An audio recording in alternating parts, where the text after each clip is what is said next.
भारतीय उपमहाद्वीप में गंगा नदी के दक्षिणी तट पर ओडेला गांव में एक प्रेतात्मा पुनर्जन्म लेने के लिए तड़प रही है। रक्त की हर बूंद को संचित करते हुए वो कहर बरसाने का सही अवसर ढूंढ रही है।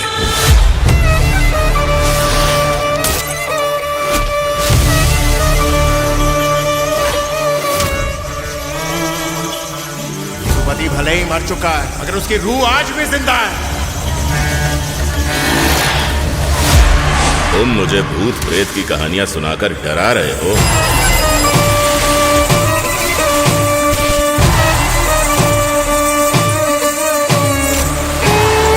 खड़े रहने के लिए भूमाता की जरूरत है और जिंदा रहने के लिए गौ माता की।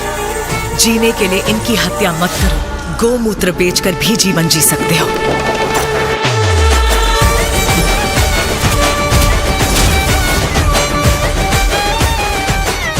अब तक तुमने युद्धों को अस्त्र शस्त्र से विजयी होते देखा है, किंतु कलयुग में पहली बार तुम पंच तत्वों की शक्ति को एक अस्त्र की तरह देखोगे।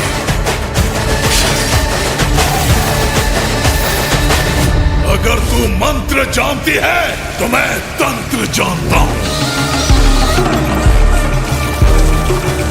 मैं ओडेला की हवा में जहर भर दूंगा और मैं भगवान शिव की तरह उस विष को पी जाऊंगी। वो जो गले में सांप लटकाए, मुंड माला टांगे, जिसके पास तन ढकने के कपड़े तक नहीं, शरीर पर धुरी लपेटे नंगा घूमता फिरता रहता है, वो तेरा ईश्वर है और तू उस शिव की मारा जपती है। चुप हो जा शैतान की औलाद। अयोध्या, मथुरा, माया, काशी, कांची, अवंतिका जैसे पवित्र स्थानों पर जो तपस्या कर चुके हैं, तू उन्हें चुनौती दे रहा है शैतान। रौद्रमे कणं रणं विचित्रमे विशेषणं विध्वंसमे विजृम्भणं दीप्त दीप्त दीप्त मृत्युघोषमत्यमे अमानुषम् आपणम् असम्भवम् अवतारमे अगोचरम् भुवन गगन घोर घर्षणम् हरा हरा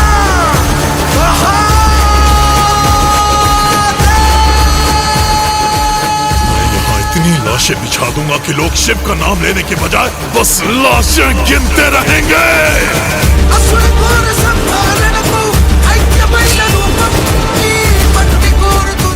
एकम सत शिवम।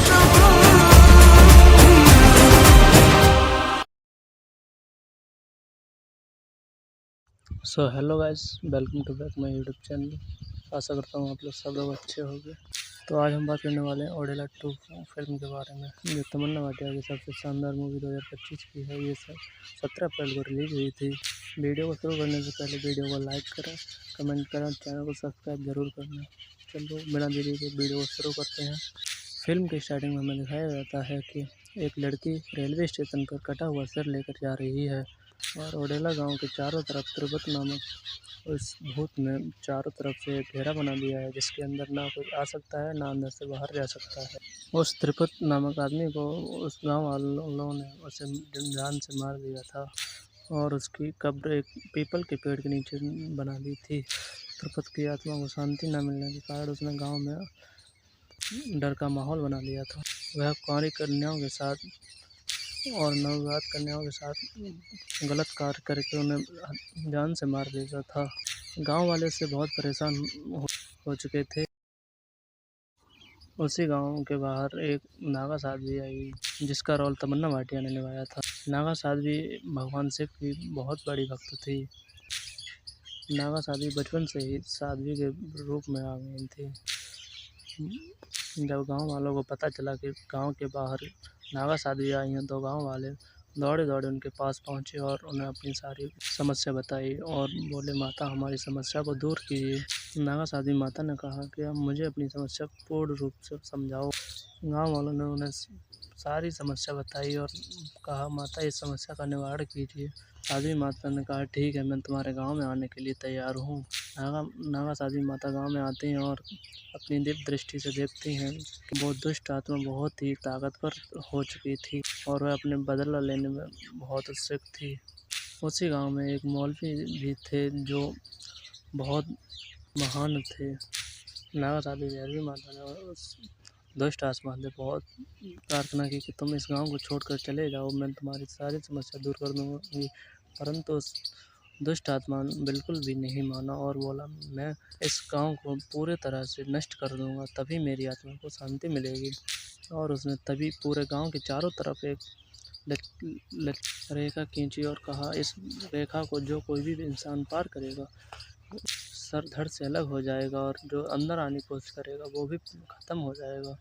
यह सुनते ही गांव उस रेखा के बाहर 3 लड़के थे, वो उनमें से एक दौड़कर अंदर आने की कोशिश किया, उसका सर जमीन पर गिर गया और धड़ पीछे ही रह गया। यह देखकर गांव वाले बहुत ही अचंभित हो गए और डर के मारे लकीर की तरफ जाने से भी घबराने लगे। और कुछ दिनों बाद उस गांव में अन्न का अकाल हो गया और वो भूख से मरने लगे। कुछ दिनों बाद वहां पर एक बच्ची को सर्प ने काट लिया था, जिसके कारण उसके शरीर में जहर पूरी तरह से फैल गया था। वहां से अस्पताल करीबन 6-7 किलोमीटर आगे था, तो उस रेखा को पार कैसे किया जाए, यही समस्या लेकर गांव वाले भैरवी माता के पास आए और बोले, माता इस समस्या का समाधान करो। भैरवी माता कहती हैं, इसका एक ही समाधान है कि तिरुपति की पत्नी राधा उसके पास नई दुल्हन की तरह सज कर जाए और उससे प्रार्थना करे।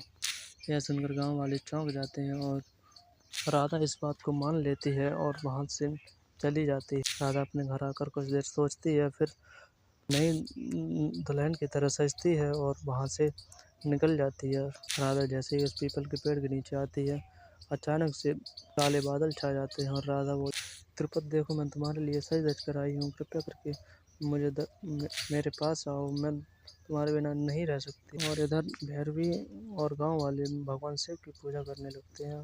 भैरवी कहते हैं, जब भी वो शंख बजाएं तभी गांव वाले उस लड़के को लेकर अस्पताल की ओर निकल जाएं। इसके बीच उस दुष्ट आत्मा की शक्ति क्षीण हो जाएगी अर्थात कम हो जाएगी, इसमें उसका प्रभाव नहीं रहेगा और वो उस रेखा को आसानी से पार कर सकते हैं। तिरुपति जो उस अपनी कब्र के नीचे था, वह अपनी पत्नी के बारे में सोच रहा था। तभी उसने देखा कि रेखा की ओर आ रहे हैं। भैरवी माता ने शंख बजा दिया और गांव वाले जैसे ही रेखा के पास पहुंचे, तिरुपति ने अपनी शक्तियों से उस गांव की लाइन काट दी, जिससे शंख की आवाज़ उस पूरे गांव में न पहुंच सकी और तिरुपति की शक्तियां पुनः जागृत हो गईं। इसी वजह से गांव वाले रेखा को पार न कर सके और वो वहीं पर रुक गए। तिरुपति को क्रोध आया और वो बोला, मुझे पागल क्यों बना रहे हो, मैं तुम सबको ख़त्म कर दूंगा। तिरुपति सबसे पहले अपनी बीवी को वहां से उठाकर फेंकता है और बोलता है, तूने मुझे पहले भी मार डाला था और अब भी मारना चाहती है, तुम मुझे ख़त्म करना चाहती है, मैं तुझे ही